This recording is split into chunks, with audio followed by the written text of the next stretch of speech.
माननीय मुख्यमंत्री श्रीजुक्त नवीन पट्टनायक एवं 5T सचिव श्री VK पांड्यान सार को धन्यवाद अर्पण करुअछि कारण तांके आम विद्यालय रे एक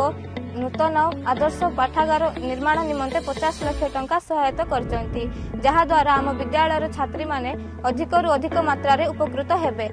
मो अनुष्ठान तरफ माननीय मुख्यमंत्री श्रीयुक्त नवीन पट्टनायक महोदय एवं 5T सेक्रेटरी VK पांड्यान सार को अशेष धन्यवाद प्रदान करूँ और कृतज्ञता ज्ञापन करुँ ये स्वतंत्र मुख्यमंत्री स्वतंत्र सहायता पांठि 50 लाख टंकार आर्थिक अनुदान प्रदान कराई आमर ये परिसर में गोटे आदर्श लाइब्रेरी निर्माण करने जहाद्वारा कि छात्री मैंने बहुत उपकृत हे और गुणात्मक शिक्षार विकास यह सहायक हो पार एमर समस्त सहकर्मी और छात्रीवृंद अत्यंत खुशी अच्छा। मुख्यमंत्री स्वतंत्र सहायता योजना तरफ मालकानगिरी स्थित वुमेन्स हायर सेकेंडरी स्कूल ठारे 50 लाख टंकार मॉडल लाइब्रेरी निमंते माननीय मुख्यमंत्री श्रीजुक्त नवीन पट्टनायक एवं 5T सचिव VK पांड्यान सार अनुदान देइथिबा जगु आमे कृतज्ञता ज्ञापन करूछु। आउ एई परिप्रेक्षी रे आमे एठारे गोटे सफाई कार्यक्रम एवं वृक्षारोपण कार्यक्रम